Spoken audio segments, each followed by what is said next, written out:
Welcome, everybody. We are your MCs, Kyle Costa and Nicole Costa. Before we begin, we would like to give a big thank you to Pastor John and Pastor Eliana for allowing us to use this wonderful space for our chapter presentation.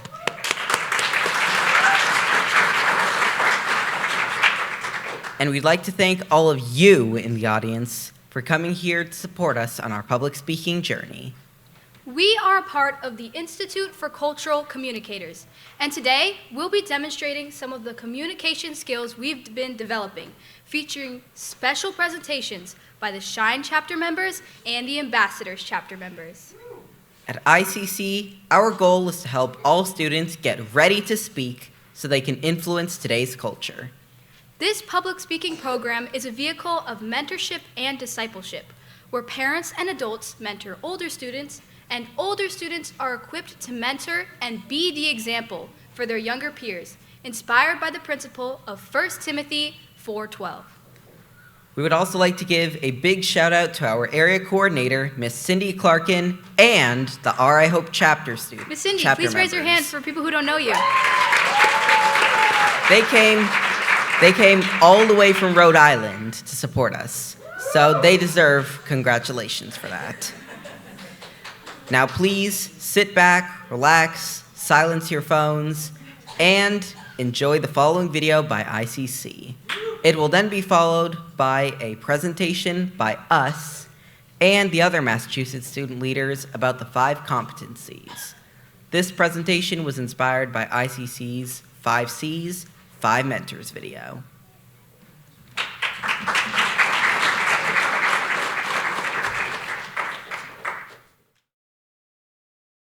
Hi. Have you noticed how messed up our world is? That was rhetorical. Of course you have. Kids, future leaders are being taught what to think, not how. They are taught to answer questions, not ask them. They are taught to read, not to learn. Young adults are taught to obey rules, not create them. So why would anyone bother to teach us how to articulate our ideas? Our society is starving for authentic communicators and real leaders, people who will step forward when everyone around them steps back. About 5% of the American population is ready and willing to speak on a public platform.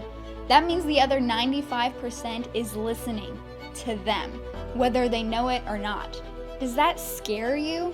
It doesn't scare me, but it does frustrate me, because a large chunk of that 5% is untrustworthy. But you know what does scare me? Most of us don't know what we want or what we need until it is right in front of us. And what we need are the skills and the confidence to say what we believe. The next generation is in want. We are desperate to be heard, to be accepted, to have something to say, to make a difference, and to be a part of something bigger. I found all of this and more. I was listened to, accepted. People believed that I could make a difference. Sure, they told me what to say. They told me to say what I believe. I was welcomed into a community that understood my frustration, and they were doing something about it. These people aren't content with the status quo. They are propelled forward with an intense passion to be the change. Join us. Find your voice. Be not typical. Because I know you are.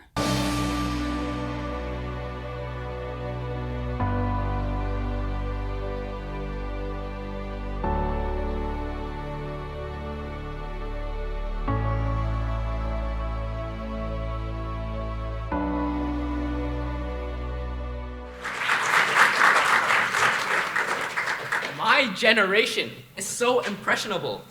We are not ready for the real world. Well, my generation is isolated. We're always on our phones, and we never want to do anything with anyone outside our friend group.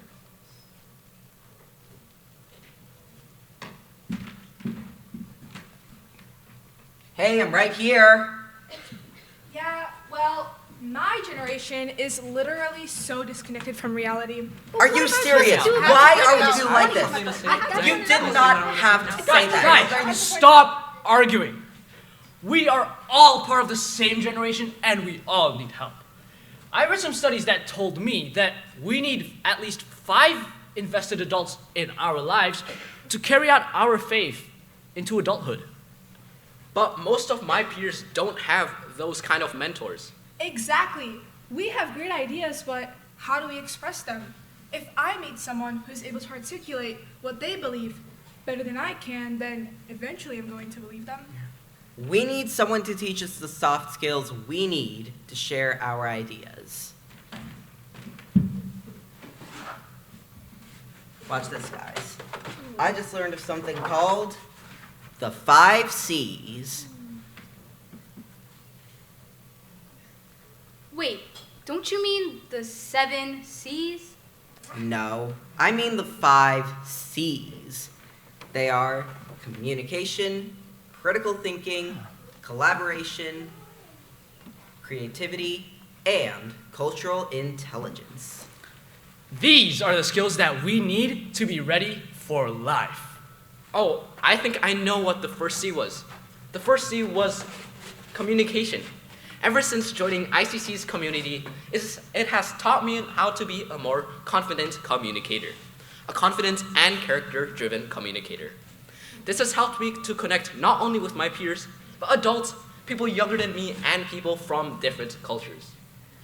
Believe it or not, teenagers aren't exactly known for their critical thinking skills. What? It's true. I learned our second C, critical thinking. ICC's Young Speaker Skill program teaches us to think about why I'm saying what I'm saying before I say it, and that's using critical thinking. Our third C is a vital part of our culture. It's creativity. At ICC, one of our favorite ways to express creativity is through media. I developed my creativity at an ICC-hosted event called Media Prep. PREP stands for Pursuing Responsibility with Excellence, Purposefully. I had so much fun working with my team to create amazing media. We kept listening to each other's creative ideas and kept making it even better. Which brings us to our 4th C. Collaboration. I developed my collaboration and teamwork skills by helping lead our chapter. This includes working together with adults and peers in our chapter to help plan and execute our weekly meetings.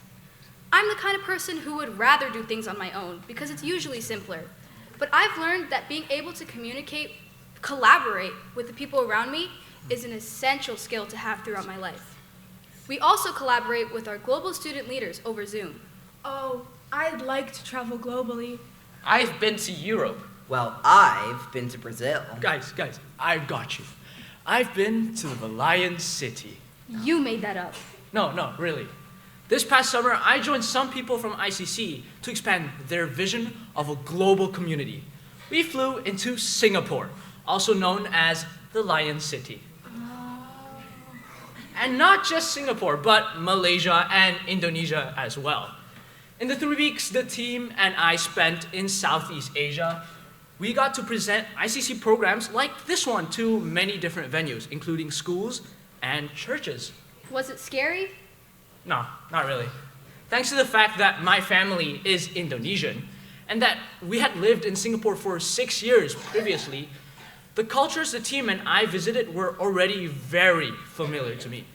But in case they weren't familiar for you, ICC did provide cultural intelligence training for all of its team members to prepare them for anything that may happen. What is cultural intelligence? Is that like being smart in different cultures? You're right.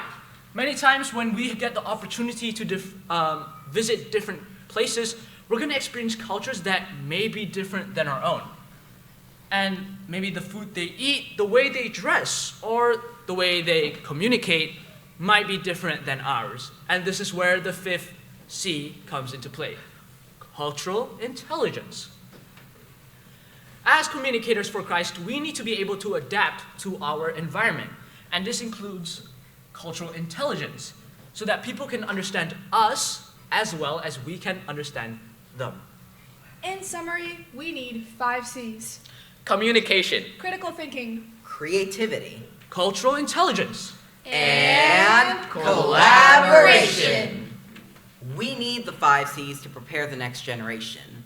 But by ourselves, we can't train people to be competent, character-driven communicators.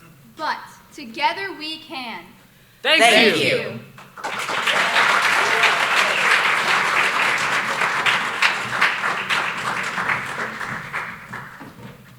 YCC stands for Young Communicators for Christ, and its students are children aged 6 to 10 years old. They are learning how to present simple storytelling, impromptu speeches, humors, and much more. Please join me in welcoming our YCC students to the stage as they present a chant to help us remember how to be better speakers.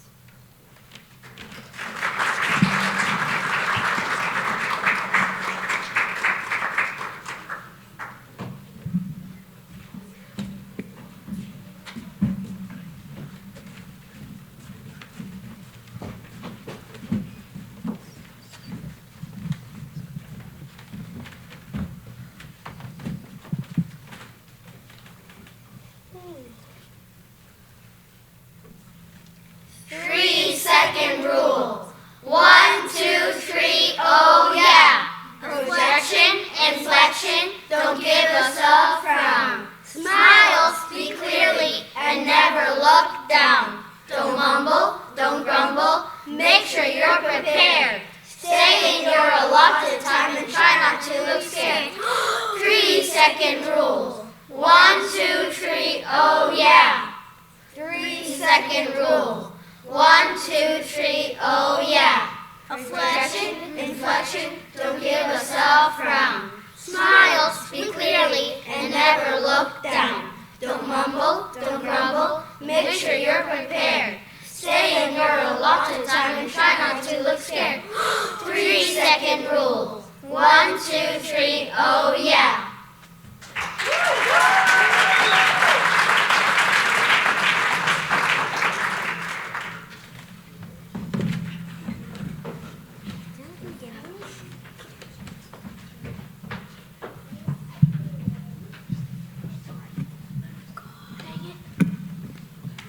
Hi, my name is Alexander Nunes. I would like to introduce the Shine chapter members for their presentation on the importance of mentorship.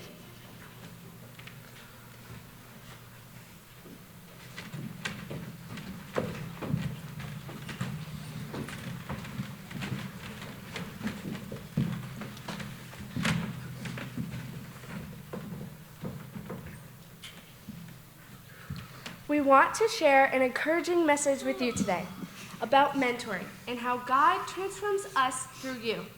This reading was composed by ICC alumni Alan Ramsey, Susanna Connell, and includes wisdom from the New Testament, excerpts from The Orphan Generation by Dr. Scott Wiltshire, and The Mentor Leader by Tony Dungy.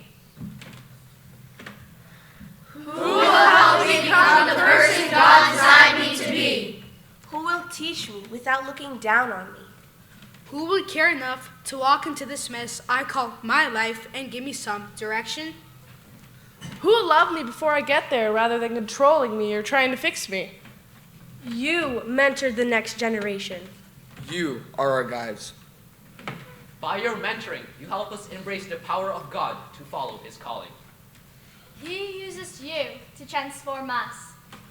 Am I a mentor? I can't even give directions to the nearest bus stop. Remember the time you taught me to tie my shoes? I do. I can't change someone's life. I'm just from a small town with a typical life. Remember that time you just listened to me? I do. I try to set an example, but nobody ever notices. Remember when you paid for the person behind us? I do. What do I have to give to anyone else? What would they want? Remember the time you told me the mistake you made when you were my age? I do. Remember your leaders who taught you the Word of God. Think of all the good things you have learned from them and follow their examples of their faith. You mentor us through your stories. You changed my life when you asked me about the dreams for my future. You gave me hope and encouragement when you asked about my problems. You made yourself vulnerable so I could be stronger. You showed me Jesus when you humbled yourself like he did.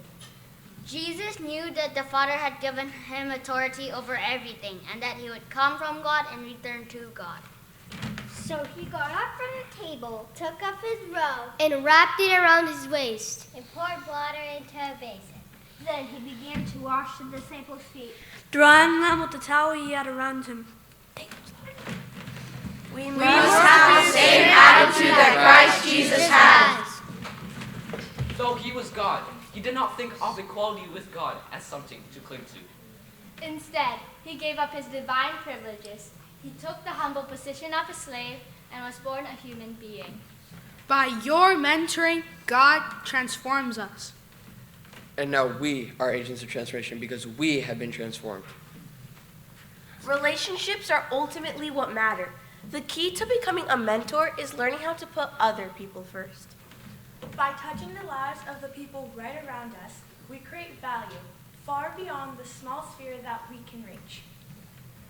We press on with faith through things unseen, knowing that God walks with us and before us, guiding our every step as we use every opportunity to change the lives around us. Who knows which life will be different for all eternity? Keep investing in the lives around you.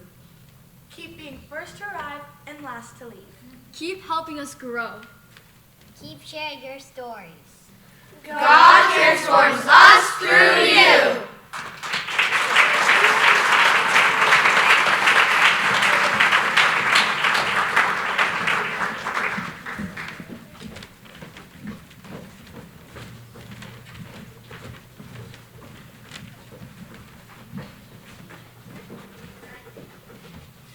Hello, everybody. My name is JD.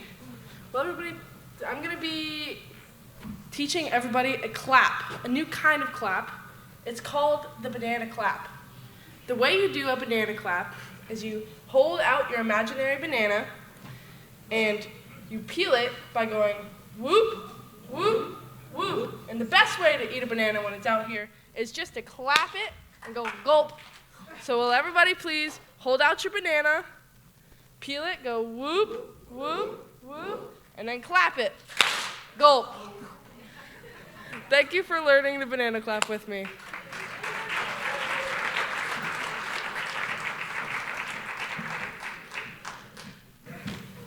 Hello, everyone. Today, I will be introducing two of our speakers, who are both dear friends of mine.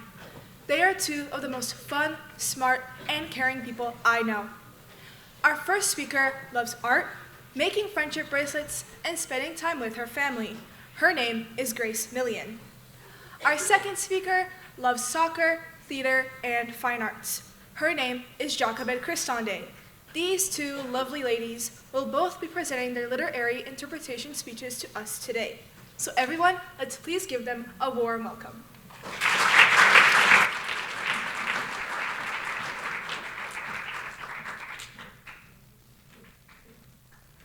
Hi, my name is Grace Millian, and this is the story Shiny Pennies by Bob Goff from the book Love Does for Kids. When I was little, I thought the candy store owner was the luckiest man in the whole world. I visited him regularly, bringing with me coins I had collected from my grandmother's. Back then, most pieces of candy only cost a cent or two, so every time I had collected a few coins, I'd wander down to his store, walk around, and marvel at the jars of colorful candy lining the walls. I didn't want some of it, I wanted all of it. After I made my selection, I placed the candy on the counter next to the cash register, and all the change I had next to it. Learning how to count money had been hard for me, but the shopkeeper was a kind, grandfatherly man who would lean over the counter and slowly help me count my coins, pausing to remind me what each one was worth. Most days, he would scoop up the change that was his and hand the rest back to me. I usually didn't even make it out of the store with my candy, and instead, I would sit in his shop while I ate it. I'd watch the shopkeeper interact with other customers in the same gentle and kind way. pausing in his friendly conversation to stop and count change, keep what was his, and return the rest. One day, when I brought my candy and change to the counter, the shopkeeper didn't smile, and instead he sighed and said, "I think we're 1 penny short." I like that he said we, because it made me feel less alone with my problem. After a minute, he said, "I have an idea," reached behind him, grabbed a bottle of vinegar, some salt, and a cleaning rag, picked up one of my old pennies, poured a little vinegar on it, added a pinch of salt, and rubbed it with the cleaning rag. I leaned in as if I was watching a magic trick. Slowly, my penny turned from a dull brown to a brilliant, shiny copper color. The shopkeeper looked up. "In my store," he said with a grin and twinkle in his eye, "shiny pennies are worth double." Now, I knew shiny pennies weren't actually worth double, but I believed the shopkeeper that day because of who he was. Words spoken from kind people have the power to change everything. He liked me, and he owned the store, and he made up that rule just for me. In many ways, we're like my old penny I offered to the shopkeeper. We aren't enough on our own, but God still decides to see us as incredibly valuable to him. This is called grace. God's grace is a lot like the candy store owner with the cleaning rag, making us brand new. The beautiful thing about grace is that we get to show it to others too. We can decide that people are worth a whole lot to us because they are also worth so much to God. We get to forgive people even when they hurt our feelings or take something away from us. And in this way, we get to show them what God is like. We get to decide that shiny pennies are worth double. Thank you.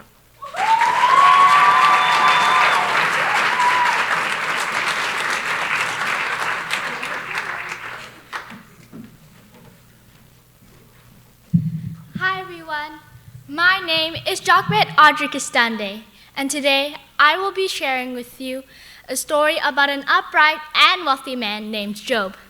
This tale is taken from the Bible and has been given a creative twist by the author Phil Smouse.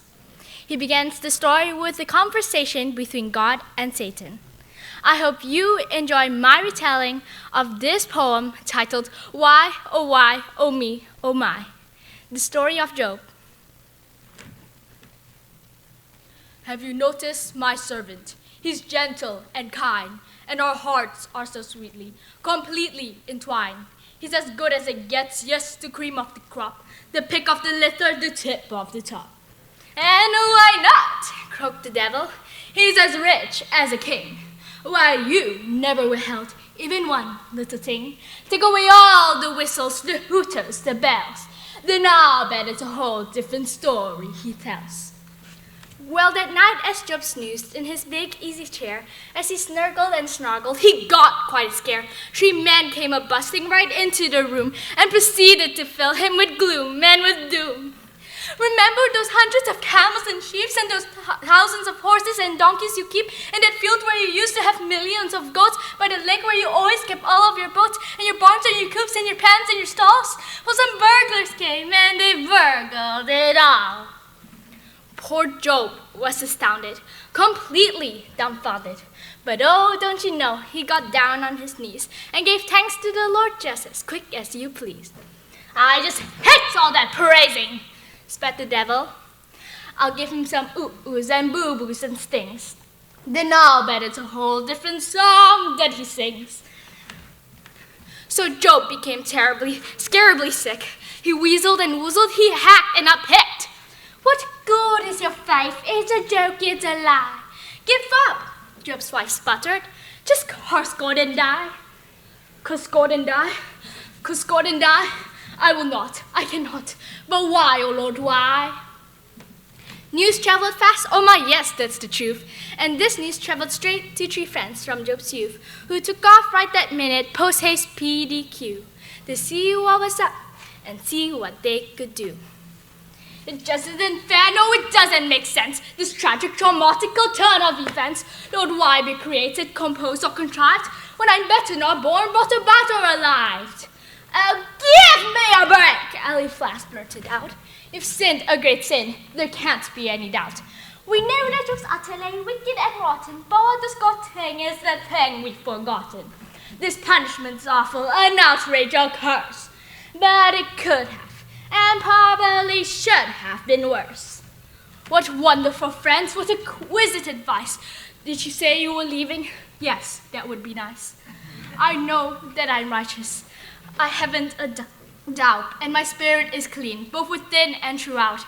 And although God destroys me and grinds me to dust, it is him who I'll honor, abide in, and trust.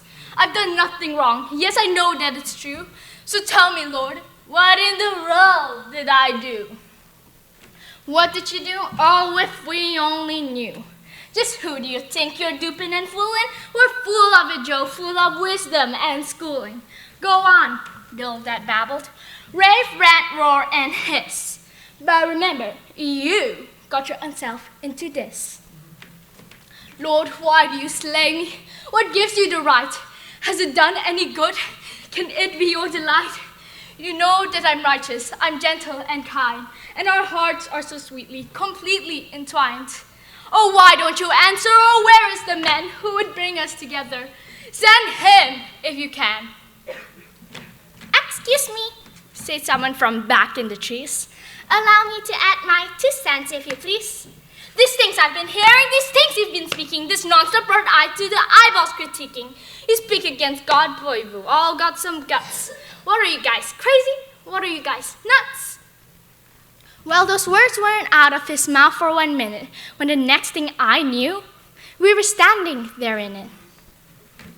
Who filled up the oceans, who turned on the stars, who brought forth Orion, the Milky Way, Mars, who made everything do the thing that it does. Well, I'll tell you, I did, and I am, and I was. Your home is with me, Job. It isn't down here. When all this is gone, all the whys and the hows, all the to's and the fro's, all the here's and the now's, there still will be you, and there still will be me. Together, forever. Be patient. You'll see.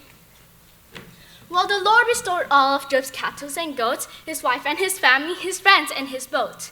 And he lived to be more than 110.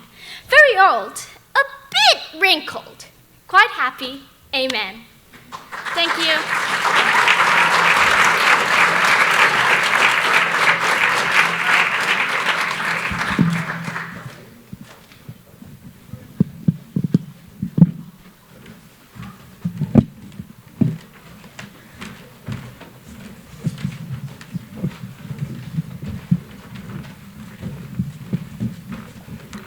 Hello, everyone. My name is Ana Julia da Silva, and today I will be introducing the chapter ambassadors. They have been a chapter only for 4 months, but they're eager to be ready to speak and to grow as young communicators for Christ. They are also the second ICC chapter in Massachusetts, and today they will be presenting the literary interpretation of the story titled The Giving Tree.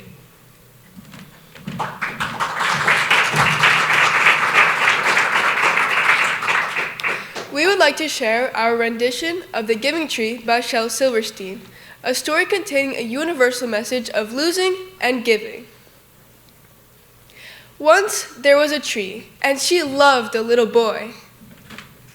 And every day the boy would come and gather her leaves and make them into crowns and play king of the forest. He would climb up her trunk and swing from her branches, and when he was tired, he would sleep in her shade. And the boy loved the tree very much. And the tree was happy. But as time went by, the boy grew older, and the tree was often alone. But then one day, the boy came back to the tree, and the tree said, "Come, boy, climb up my trunk and swing from my branches and eat apples and play in my shade and be happy." I'm too big to climb and play. I want to buy things and have fun. I want some money. Can you give me money? I'm sorry, but I have no money. I only have leaves and apples. Take my apples, boy, and sell them to the city. Then you'll have money and be happy. And so the boy climbs up the tree, gathers her apples, and carries them away. And the tree was happy. But the boy stayed away for a long time, and the tree was sad. And then, one day, the boy came back, and the tree shook with joy and said, Come, boy, come climb up my trunk and swing from my branches, and eat apples and play in my shade and be happy. I'm too busy to climb trees. I want a house to keep me warm. I want a wife and I want children. And so I need a house. Can you give me a house? I have no house. The forest is my house. But you may cut off my branches and build a house. Then you will be happy. And so the boy cut off her branches and carried them away to build a house. And the tree was happy. But the boy stayed away for a long time, and the tree was sad. And when he came back, the tree was so happy she could hardly speak.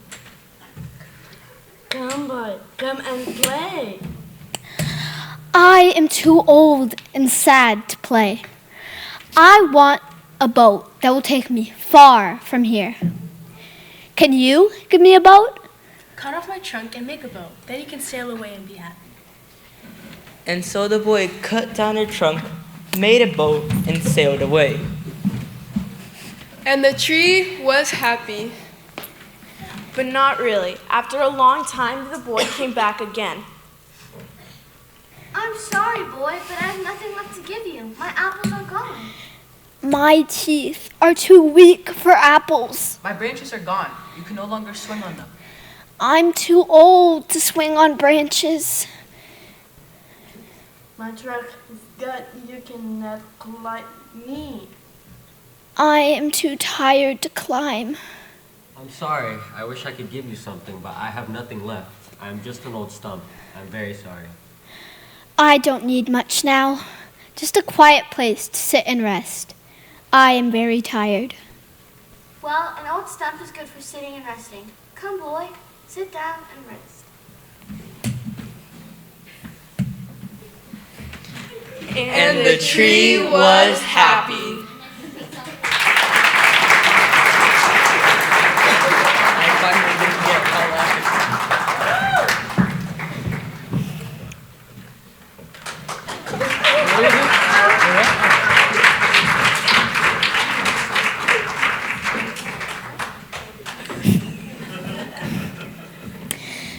Now I would like, hi, my name is David, and I would like to share with you guys another very fun ICC clap.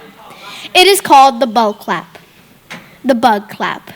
So what you do is you pretend that there is a very annoying bug buzzing around you. Bzzz. And of course you're going to try to kill the bug, so you go. But now its guts are all over your hands, so you go. And that's the bug clap.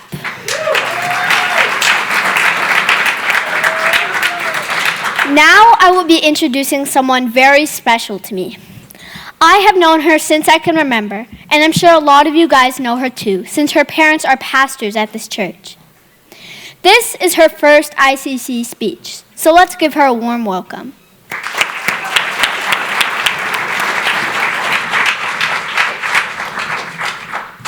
Thank you for that introduction, David.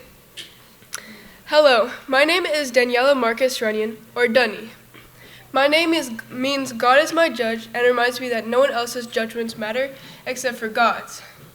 My parents chose this name because it puts God's name above all else. I'm 15 and in my sophomore year. I attend St. Mary's High School, a Catholic school in Lynn, though I'm not Catholic. It is a college preparatory school, and the teachers there are all kind and focused on our learning as well as our well-being. On the subject side, I enjoy different parts of English, math, and science, and I don't like history class. In my free time, I enjoy doing different art, like drawing, painting, crafts, and making bracelets. I've been taking Taekwondo class for 5 years now, and I'm currently working towards a 2nd degree black belt. I also enjoy playing other sports like volleyball, basketball, soccer, track, and ping pong. I really enjoy Brazilian food and desserts, which I grew up on since my mom is Brazilian. That makes me Brazilian American. My dad is American, and as a kid, he moved a lot due to being part of a missionary family. My family and I traveled to the Dominican Republic, where my dad spent most of his childhood this summer, and to Brazil, where my mom was born and raised last summer. We've also been on a trip around Europe and Asia with countries including Germany, France, India, and England in 2018. My brother is Christopher. He's 18 until January 18 and started college this year. I really enjoy hanging out and talking with him. I have one pet, my dog Twix. She is a Shih Tzu Poodle mix and is 3 years old. I am the youngest in my immediate and close extended family. I enjoy the Percy Jackson book series, fantasy, action, and just stories about people's everyday lives and adventures. I also like watching many Disney and Marvel movies by myself or with others. I like listening to many different types of music, including R&B, Christian gospel, and musical soundtracks. I took piano lessons for a few years, and I recently started singing at this church. This is my primary church, Woburn Foursquare Church, and I attend Calvary Christian Church on some special services and for youth group every Friday. Thank you for your time to get to know me.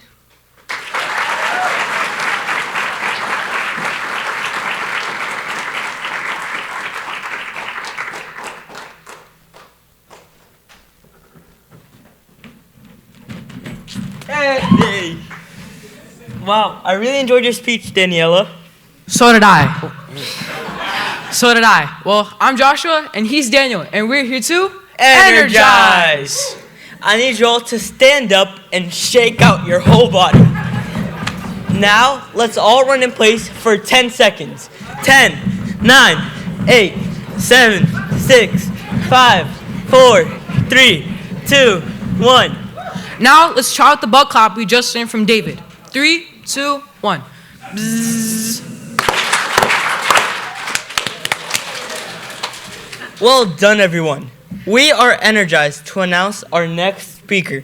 He has recently turned 18, enjoys programming computers, and has been working for his computer science degree at Gordon College. He is a student leader at our chapter and is always willing to provide very detailed feedback on our speeches. Our next speaker is in Phase 3 of the Young Speakers Guild Training Program, also known as YCG3, and he will be sharing his testimony with us all. So please help us welcome Kyle Costa!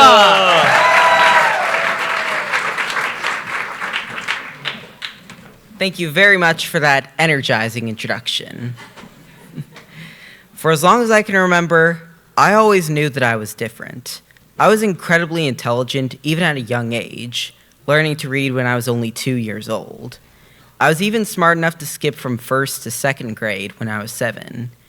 But when it came to other areas of my life, I struggled in ways that normal people did not. In class, my intelligence caused trouble in quite a few ways. For one, I would always finish my work far ahead of the other students, and then goof off, distracting everyone else in the room.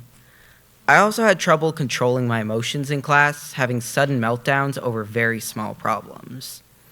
I was sent to the principal's office on multiple occasions for this. And on one fateful day when my mother came to pick me up, I was so blinded with rage that I punched her right in the stomach while she was pregnant with my brother, David. I didn't know why I did these things. I didn't know why things that didn't matter to ordinary people mattered so much to me. Well, as it turns out, I was diagnosed with autism spectrum disorder and ADHD when I was 4 years old. My mother enrolled me in occupational and speech therapy, but I still had trouble socializing with other people, especially at school. The day after I attacked her in the principal's office, my mother pulled me out of public school and began to homeschool me and my sister. It was a difficult decision for her to make, considering that we didn't know anyone else who homeschooled, and that homeschooling was unheard of in her culture. But against all odds, we took the leap of faith and began to homeschool. Now that I was homeschooled, I could finally learn as fast as my brain could keep up with. But homeschooling didn't magically make my problems go away, as I still struggled with my behavior at home. I've been going to church for as long as I can remember, but when I was little, I didn't know the first thing about being a Christian. We went to a Brazilian church at first, but because I didn't speak Portuguese very well, I didn't understand much of what I was being taught. To be honest, I didn't even think the stories I learned in Sunday school were real. But when I was 7 years old one day, we began to go to Calvary Christian Church, and everything began to make more sense to me. It was at this point that I realized that I had been trapped by my sin, and that I alone could not save myself by my own power. But there's still hope, as Jesus gave his life so that we may be reconciled with our Father in heaven. And so I gave my life to Jesus, and the rest is history. Now let me explain a little about that history. After I accepted Jesus, I began to realize that I had more control over my emotions and didn't break down as easily. I also got along better with my siblings, and while we still had the occasional disagreement, I learned how to deal with it without letting my emotions get the better of me. Also, while socialization never came easy to me when I was little, I learned how to more easily relate to the people around me, whether at church or when meeting with other homeschoolers. But then I learned that Christianity would not be a one-time decision, but rather an ongoing relationship with God the Father. So I began to read my Bible and pray regularly, growing closer to God and understanding him more. 3 years ago, I got baptized in water, making a public declaration of my faith and sharing my testimony with many others.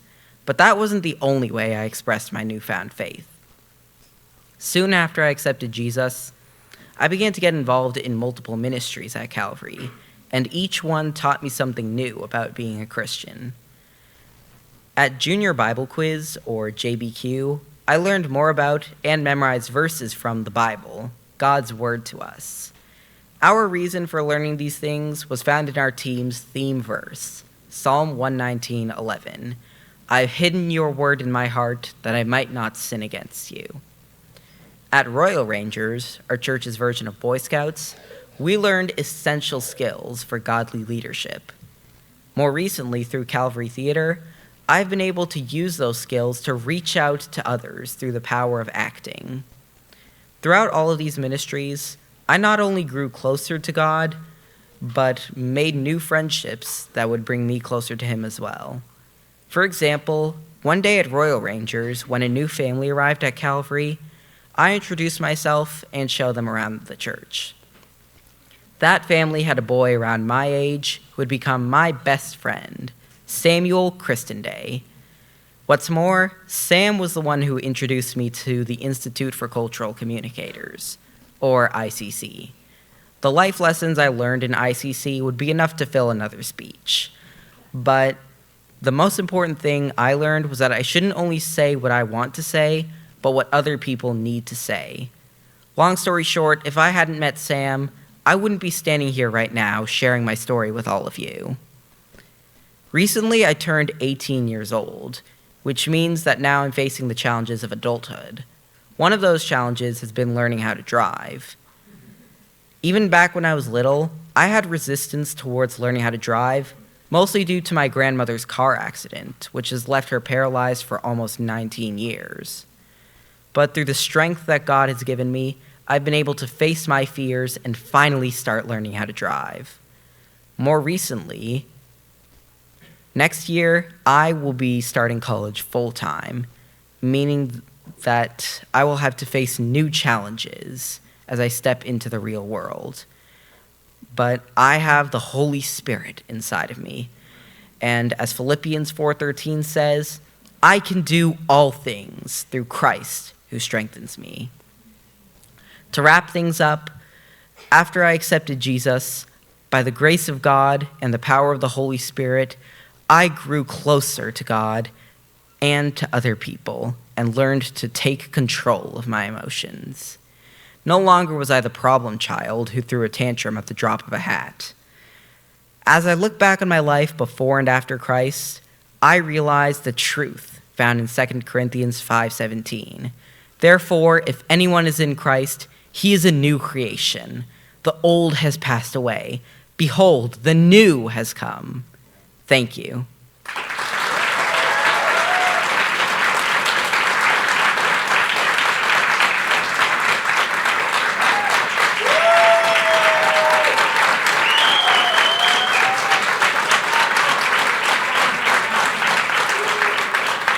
Thank you so much, Kyle. Thank you.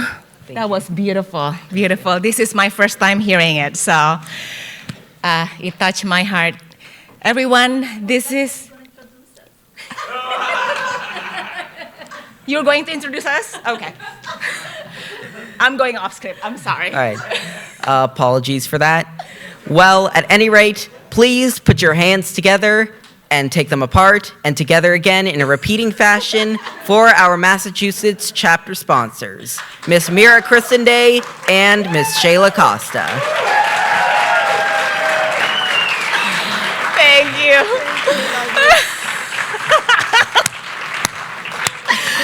All right. So I'm so sorry. I thought I read the script, but I forgot it. Anyway, but thank you so much, Cal. That was a beautiful introductions. This somewhat concludes our presentations today. Thank you so much for coming in here and support our students to be ready to speak. Because they're the only way they can be ready to speak if they are having someone else who comes and willing to listen to them and give them feedbacks to grow and grow. Because like 1 Timothy 4, verse 12 says, do not let anyone look down on you because you are young, but be example in your speech, in your purity, in your love. And with that mission in our heart, we want to raise these young generations to do not let anyone look down on you. Yes, you're young, but you can be example even in your youth.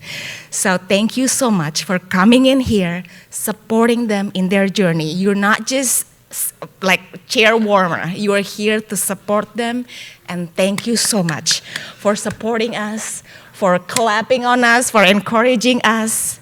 It means a lot. Yes, and speaking of feedback, if you guys get your playbill on the back, or if you want to scan the QR code, your feedback is very, very, very important to us, so I'd appreciate. And for the old school folks, if you don't want to do digital, I have paper version. It's all the way on the back, so there's no excuse. I want to see your feedback. And also, and following this, we're going to have a reception with a lot of yummy food, and we're also going to be celebrating 2 very special girls. Our stage managers for today, shout out to Nicole Costa and Grace Millian. Thank you for keeping everyone in line. Thank you. That was amazing. Yes. They did a good job. They did. Excellent job. They were the state managers pretty much queuing everybody, including us, I know. to come forward. It's hopeless. Also, Carol, our media photographer and stuff, she asked all the students to stay for a little bit. We're going to do group pictures. I know you guys love it. Group pictures with all the students. What else, Carol? Anything else? Woo! Okay. Well, again, we really value your feedback because we in ICC, we're not just, we just want to be like, we want to be a talented, amazing speakers, but we want to value you. We want to take that feedback and help us grow. So please give your feedback. How can we make it better for our young speakers? God bless you.